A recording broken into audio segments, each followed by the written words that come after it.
Welcome to That's Good Sports. I'm Brandon. I'd do just about anything to promote my show, but I would never stoop as low as Jay Glazer Perna. It's about 9:45 Mountain Time right now, and I waited until 9 p.m. to watch Jay Glazer's football show on Fox to hear this earth-shattering sports news he was going to break. I waited because I wanted to provide a really good video for the football fans here on YouTube. Because me and a lot of other people thought Jay Glazer had some actual big news to share. Something he started teasing and shamelessly promoting Tuesday. He was on the Jason Smith show and said he had legit big national news and that it was big news and not news to make fun of. So I, and a lot of other people, tuned in to see what he had, only to find out he was using coronavirus to boost his ratings. This is a news item I would hope that I would not have to break. We had Sean Payton on a couple of weeks ago as the first member of the NFL family that we knew that had the coronavirus. And now I'm here to report we have news of the first player to test positive for the coronavirus. It is Rams center Brian Allen. Now, I talked to Brian this morning, and he said he got it actually about 3 weeks ago. And the first thing he said was, quote, "I woke up 3 weeks ago, I couldn't smell anything." And the Rams have reiterated that there was no way that Brian Allen got COVID-19 from their new logo. They want that to be known. Here's some breaking news, Jay Glazer. Your last name makes me think of fucking donuts. Delicious donuts, but he was retested again last week, and he tested positive again. But Brian told me that because of the length that he's had it, as of Thursday, he will actually be in the all clear. That's right. Jay Glazer tricked many of us into watching a football show we've never fucking heard of, so he could tell us that Rams center Brian Allen is the first active player in the NFL to test positive for COVID-19. That's not a story you exploit to boost your ratings while trying to do a show from your fucking mansion, man. It's not called breaking news just because all news is basically broken.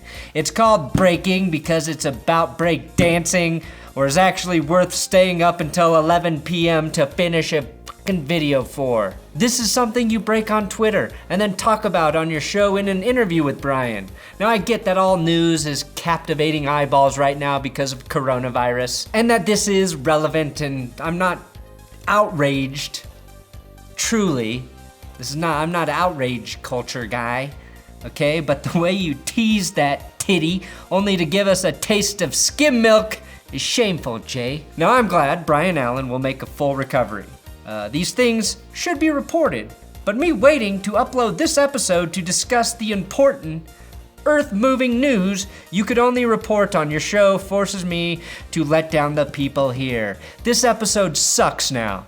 Spoiler, because this was going to be the meat of my show. Instead, I'm letting down the That's Good Sports heads out there, the people who rely on me for dick jokes, fart jokes, poop jokes, fart piss jokes, sexual innuendo, and sick-ass wordplay, and sometimes football news. Here's some breaking news. Now that Adam Rank and I are best friends, you're the #1 bald football guy on my shit list, buddy. And there are a lot out there. And if I make fun of a bald guy with a real job, it means you have to come on my show and explain yourself, Jay Glazer.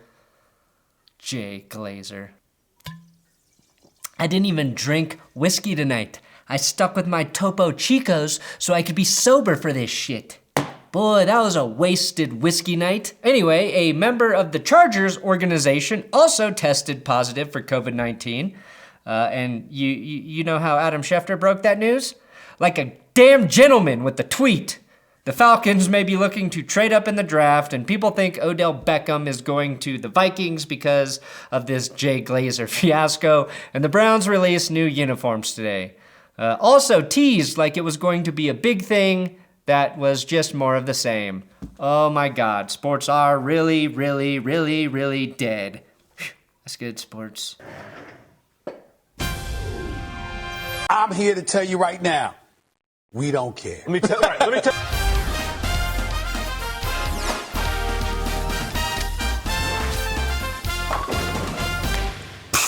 Please subscribe to this YouTube channel. The NFL Draft is next week, and you don't want to miss a minute of my coverage. Also, today's episode is sponsored by Manscaped. Manscaped.com/goodsports. That is the link you use to get your Manscaped discount. That is how you save money at Manscaped. And if that doesn't entice you, maybe my bad poetry will. Stay at home and scape your balls with no fear to scrape your balls. Nothing else to do in quarantine. Prepare your man eggs like Florentine. The Lawnmower 3.0 will safely leave your junk groomed and ready for show. Big, small, thick, tall, Manscaped.com can help you groom them all. Never nick your nuts with its ceramic blades. Make your testes smoother than the Everglades. Diamond textured grip so your trimming hand never slips. And it's waterproof so it's always drip. LED light so it's always lit. Drip, lit. Does that make me hip? No, but between the hips is where I got Manscaped tips. With proper pelvic hairstyling, your girl will walk away smiling. Off your body is where your pubes should be compiling. Disenthralling your junk with Manscaped products is balling. My discount link, manscaped.com/goodsports, is calling. All right, bring it back. Seriously, the rest of this episode is pretty weak, and I apologize for that. What I can report is the thing Twitter is great for is confirming your feelings when you feel as if you have been slighted. I was legit, proper use of that word, Jay, legit pissed when I watched him break his news. Then I was like, maybe I'm overreacting because I'm being selfish, because I planned my entire show around this news. But Twitter, thank you for confirming that my feelings were correct. I mostly blame myself. I knew when Glazer was the only one who had the story that it couldn't be that big, because big news is broken by Adam Schefter or Ian Rappaport. I thought maybe the XFL had a buyer, or the NFL was guaranteeing a season if it was that big, or Gronk was unretiring. And instead, all we got was a player who survived a virus that has killed 134,350 people worldwide. That is the only story we got. Sounds different when you put it like that, doesn't it? The point is, real big NFL news or sports news will always come from Adam Schefter first. And I will never fall for this shit again until I do later. Everything continues to get real as one person in the Chargers organization has now tested positive for COVID-19 as reported by Adam Schefter. 2 others are showing symptoms of it. With the draft about a week away, this is an important reminder as to why the remote draft is necessary and why coaches and GMs must do their drafting alone from their homes. GM Tom Telesco and head coach Anthony Lynn are still healthy, which is good since this is a pretty important draft for the Chargers. Now, a lot of coaches and GMs are older and at higher risk. Imagine if any of them got coronavirus and then had to try and draft through some of its worst symptoms. It would be like getting Al Davis back for one last draft. The Atlanta Falcons are reportedly eager to trade up from their number 16 spot in the draft. I think the Falcons' biggest need is corner, and with the Broncos sitting one spot ahead of them, also in need of a corner, they may want to leapfrog the Broncos. Now, Ohio State's Jeff Okudah is considered the number 1 corner in the draft, followed by Florida's C.J. Henderson. I think this means the Falcons love Henderson, as Okudah will be gone very early. After losing Desmond Trufant in free agency and dealing with the fact that Atlanta now has to play Drew Brees and Tom Brady 4 times a year, they need all of the corner help they can get. Receivers, tackles, and corners are all positions we could see a run on in the first 15 to 20 picks. The other possibility, though, here is that Atlanta is moving up to land a defensive lineman, either Derek Brown or Javon Kinlaw. Most reporters on Twitter think it is one of those players who Atlanta covets, which is why I think it might actually be corner. So much information right now that gets leaked is complete bullshit. It's hard to know what to trust.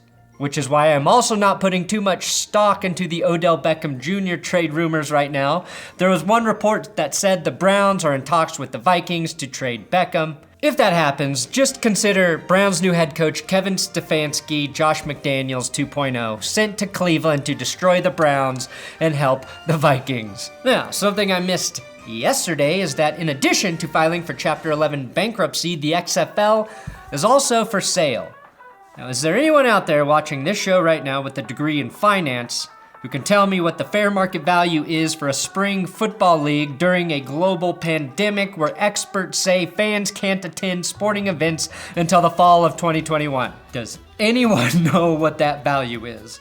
The NFL would actually be smart to just buy the XFL and embrace the fact that they could own sports eyeballs all year long. Start the XFL season the day after the NFL draft, and football will be king in May, June, and July. Hell, you got Andy Dalton, Cam Newton, and Jameis Winston all ready to be starters right now. And as much as I am praying to the football gods, Cletus, football robot, to make a sale possible for the XFL, it will take a miracle to make that happen right now. I think while all sports are shut down, there's nothing on earth harder to sell right now than an entire sports league. Well, except maybe summer passes to the swimming pool, group massages, or CPR training courses. Now, the Cleveland Browns released their new uniforms today. This is going to be one of those weird situations where I show you evidence and proof that the Browns changed their uniforms and you still will not believe me. Not even the keen eye of Detective Mayfield could spot the differences in the new uniforms. Now there are subtle ones once you see the new uniforms right next to the old uniforms. Same way you can tell the difference between a human turd and a turd from a large dog when you see them right next to each other. Those are Rex Ryan's words, not mine, by the way. I've always thought that Cleveland has done an amazing job incorporating the color of dirt into their uniforms elegantly. The Browns basically ditched their orange pants and then embraced their look from the past before they, accidentally turned purple and won a couple Super Bowls as the Ravens. Smartly, Cleveland kept things simple and just made slight modifications so fans are forced to buy new merch. A skill the Browns have mastered through never drafting the right quarterback. Now that they have a quarterback who will be playing in his third straight season, they desperately needed a reason to force fans into buying new Baker Mayfield jerseys. Speaking of Browns jersey sales, they are actually doing something very cool with their uniform release, and they are donating all the proceeds of the sales from the new unis to the Hats Off to Our Heroes Fund to support COVID-19 relief efforts. And since I pointed out that the Browns are doing something wonderful, I can now continue to make fun of their uniforms. Look, I'm not trying to shit on the Browns uniforms. They're already covered in shit. I'm kidding. I've never minded the Browns uniforms, but when the Browns change their uniforms, you just can't see past the brown. That's all I'm saying. That is all I'm saying, Browns fans. Also, when Kevin Stefanski signed on as head coach, his contract stated he must remain the prettiest thing in Cleveland or he could leave the team. So these new uniforms are keeping that statement true. Thanks for watching another episode of That's Good Sports. Please subscribe here on YouTube. I promise I'll do a better job covering the draft than I did the Browns unis. I'm on Twitter, Instagram, @BrandonPerna if you want to follow me in those social places. Social disgraces. Garth Brooks.